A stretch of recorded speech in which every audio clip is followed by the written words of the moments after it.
Тамирсан залуусаа фэнтези маань өнөөдрийн бэлгээр би та бүхэнд кибер аюулгүй байдлын мэрэгчлэлтний суралцах ёстой хамгийн чухал зүйлийг би танд харуулъя заяа. Юу вэ гэхээр одоо би жишээлбэл сүүлийн 7 сарын 20-наас эхлээд одоо өнөөдөр чинь 7 сарын 28 болж байна. 7 сарын 28-ны өөрийн 4 цаг 15 минут болж байна. За тэгэхэд энэ хооронд жишээлбэл би 20-наас эхлээд 28-ны хооронд бүхэл өдөр чинь ер нь бол одоо шалгалт болон бусад бүх зүйлтэй бэлдэж дандаа ингэж одоо цаг наргүй ер нь бол ингэж сууж ийн л та. За тэгэхээр ер нь бол аюулгүй байдлын мэрэгчлэлтэнд иймэрхүү аливаа зүйлийг золиослох кейсүүд маш их гарнаа. За аюулгүй байдлын мэрэгчлэлтэн гэлтгүй ер нь одоо ямар нэгэн successтэй одоо та хэд ингэж ийм сертификат авлаа, ийм алдаа илрүүллээ, ийм юм одоо хожлоо бла бла бла гэдэг юм зөндөө success харж байгаа байх. Тэгвэл энэ амжилт болгоны ард юу байгаа вэ гэхээр ер нь бол маш их хэмжээний золиос, effort мэдээж тэгээ эдгээр зүйлүүд ер нь бол байдаг. Зарим нэг баг зэргийн lucky зүйлүүд байгаа. Тэгэхээр ер нь бол та хэдийн харж байгаа YouTube дээр харж байгаа видеонууд, рейлэр үздэг зүйлүүд бүгд дийлэнх нь. За бүгд нь шашин дийлэнх нь ер нь бол хуурамч, ер нь бус хүмүүсийн шүү заяа. Ер нь бүгднгийнх нь минийх ч гэсэн адилхан. Тэгэхээр YouTube дээр бол ингээл катлал оруулсан байгаа шүү дээ. Тэгэхээр яг үндсэн нөгөө нэг аюулгүй байдлын мэрэгчлэлт нь ер нь ямар юм хийх шаарддаг гэхээр ер нь бол ийм цаг наргүй ажил байдаг. Өдөр болгон шинэ юм суралцах шаардлагатай. Бүхнийг мэддэг байхыг шаарддаг гэх мэтчлэн маш олон зүйлийг мэдж байгааг шаарддаг. За одоо яг гол юмд орё заа. Миний хувьд яагаад ингэж маш олон хоног ийм effort гаргаад ингэж яваад байна гэхлээр миний хувьд бол 8 сарын 8-нд OCD буюу Offensive Security-ийн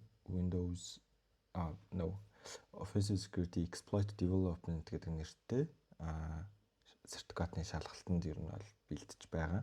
Тэгээ миний хувьд бэлтгэлийн хувьд бол тийм амар хангалттай биш байгаа учраас ер нь бол 10 дооногийн хугацаанд ер нь бол бүр өөрийнхөө хэмжээнд тултал нь бэлдээд гэр бүл за эрдний хүмүүс надад итгэж байгаа хүмүүсийн одоо бүх хөдөлмөр бодогдож байгаа учраас энэ иймэрхүү хэмжээний золиос effort-ыг бол гаргаж байна гэж ойлгож байна. За тэгээ үүнээс гадна бас шинэ зүйлүүд юу гэж юм гэхээр мэдээж төслүүд хийж байгаа.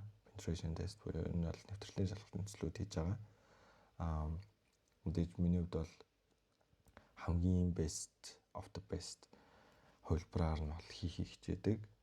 Тэр байгууллагаас маш хэмжээний алдаа илрүүлж тэрийг нь засахаархуудыг нь зааж өгч чиглүүлэг өгөх талаас нь бол маш өөрийнхөө байж болох хамгийн best дээр нь ажилладаг.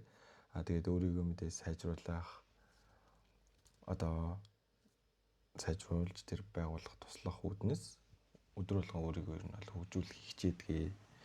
За тэгээд дараагийн нэг бас нэг чухал зүйл нь юу гэхээр ер нь бол сүүлийн үед ер нь бол өнгөрсөн жил 23 оны 6 сард би SYNAC Red Team дийлсэж байсан. Монголын хамгийн анхны SYNAC Red Team member болж байсан. Тэгээд ер нь бол 1 жил гарангийн хугацаанд маш идэвхтэй алдаанууд илрүүлж 1700 за яг би total bug bounty prize reward-ийг бол санахгүй байна. Гэхдээ ер нь бол нэлээд их мөнгө олчихсон. Тэгээд үүнээс гадна тэгээд явж байгаад яасан бэ гэхээр ер нь бол би саяхан бас яг өмнөх ажлаас ер нь бол ажлаасаа гарсан. Тэгээд ажлаас гарахаа яг өмнөх нь ер нь бол нэлээд завгүй байсан. Ер нь бол 6-7 сар нэлээд завгүй байсан учраас ер нь SYNAC дээр нөгөө effort гаргах нь маш багассаад тэгээд ер нь бол паузлаад цаашлаад бүр гарсан байгаа. Ер нь бол одоо хийхээ болцсон. Тэгээд SYNAC дээр хийж исэн bug bounty-гийн тестинг бол жоохон ондоо.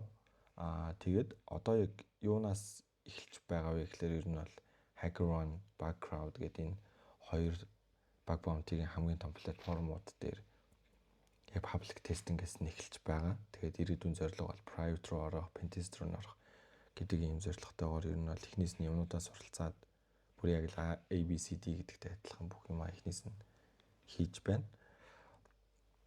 За тэгээд гол юм нь юу юм бэ гэхээр ер нь бол одоо нэг ингээл түрүүний ярьсан шүү дээ. Ингээл одоо амжилт гээл хүмүүсийн нүдэнд харагдаж байгаа зүйлүүд байдаг.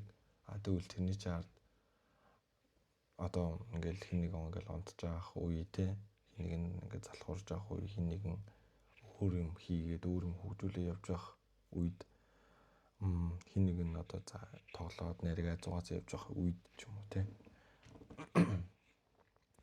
тэр хүн ер нь бол маш их хэмжээний золиосыг одоо ер нь бол гаргадаг гэсэн үг. Sorry. За тэгээд ер нь бол нэг товчондоо юмрхүү. Тэгэхээр ер нь бол та эдийн энэ бацаа угаас амар гэж ярьдаг ч юм уу те. Одоо хэнийг ч тэгж ярьж болно шүү дээ. Угаасаа л ийм амарлаг байсан гэдэг ч юм уу эсвэл баяа айлын хөвч ч юм уу гэд нэг гаднаас нь дүгндэг шүү дээ. Тэр зүйлийг чи хардна.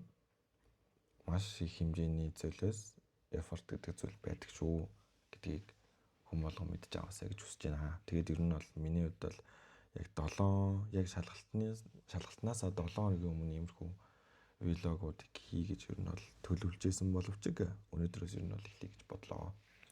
Тэгээд ер нь шалгалтаа нэлээд төгсөн байгаа учраас миний бодлоор шалгалтаас яг өмнөх 7 хоногийн хугацаанд бол яг бүх tools, custom exploit-уудаа бэлдээд явчих гэдэг ер нь бол тийм план бол хийцэн байгаа. Тэгээд тэрнээс өмнө ер нь бол одоо хийж байгаа зүйл одоо жишээлбэл яг одоо өрийн 4 цаг 20 минут болж байна. Тэгэхэд бол одоо би жишээлбэл Hackathon дээр жишээлбэл нэг скопик авч агаад ухаа сууж ийн л да. Тэгээ би ер нь бол wild card гэдэг төрлийн бол нэг хийдэггүй байсан. Дандаа ер нь бол web API, mobile pentest нэг mobile bug bounty хийдэг байсан бол одоо болонгот илүү wild card тал руугаа sorry гэдэг юм бодолтой болсон. Тэгээд ер нь бол ингээд шин юмнуудыг experience хийгээл одоо ингээд тестлэл ер нь бол явж байна. За нэг иймэрхүү байна да ер нь өөрөө санаа чинь тэгэл ингээд ямаа хийгээл өөрөө одоо хайртай зүйлээ хийгээл мэрэгжилтэй угаасаа маш хайртай учраас энэ бүх зүйлийг ямар ч ядрахгүйгээр ингээд хийж байна. Гэхдээ мэдээж номер 1-т бол эрүүл мэнд авах хэрэгтэй. Гэхдээ одоо яг ингээд сууж байгаа маань ерөнхийдөө бол ирээдүйд одоо турсамж болно үлдэх болов уу гэж бодож байна. Би одоо видеон дээр ер нь бол нэг ярьдаггүй л дээ.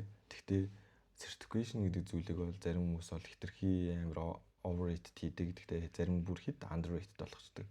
Skill чухал ч дээ. Сертификатаар юугаа хийх гэдэг юм бэ гэдэг. Гэхдээ яг үндэ тэр хүмүүс ер нь бол өөрсдөө суугаад энэ хэмжээний одоо тууштай байдалтай одоо байдлыг effort-ыг гаргаж чадах хэсгээр бас эргэлзээтэй. Тэгэхээр хүний одоо чи өөрөө чадахгүй. Гэхдээ хүний хийсэн зүйлийг бол хин нэг чиний чадахгүй зүйлийг чинь чадсан байвал хүндэлж явах хэрэгтэй гэдэг ер нь бол хүмүүс ер нь ойлгох хэрэгтэй шүү. Тий. Тэгээд ер нь бол одоо certification гэдэг зүйл чинь ер нь бол амар олон зүйлийг ер нь бол харуулдаг тэр хүний скиллийг харуулна. Нэгдүгээр тэр хүн тууштай сууж чадсан байна, тууштай тэр зүйлийг сурсан байна гэдгийг илтгэдэг. Тий.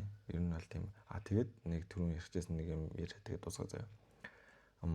Миний хувьд одоогийн offensive security-гийн certification-ууд дээр за dealing сертификатууд дээр нь prime буюу анхдагч гэж ер нь бол явдаг. Жишээлбэл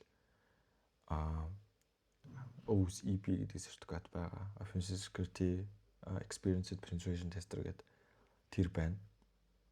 Synacret тийм дээр би бас анхдагч болж байсан. CPENT гэдэг сертификат байгаа. Easy Consult тэн дээрээс анхдагч болсон. Энэ зүйл нь нэг тийм flexing гэхээс илүүтэйгээр анхдагч гэдэг нь хин нэг нь надад ерөөсөө хэлээгүй гэсэн үг байхгүй. Монголоос би хин нэгнээс асуулаа гэж бодоход тэр хүмүүс ерөөсөө мэдгүй гэсэн үг.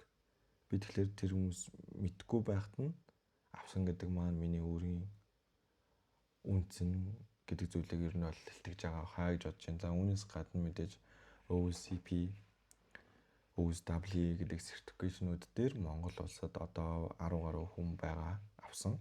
Энэ хүмүүсийн бараг л за нэг 80% нь коучинг хийж байсан. Одоо коуч гэж ер нь ярих дургуултай. Гэхдээ Миний хувьд бол тодорхой хэмжээнд бол тусалж явсан. Тэгтээ одоо ер нь бол үнний юм үннээр байгаа шүү дээ. Би худлаа угаасаа ярихгүй.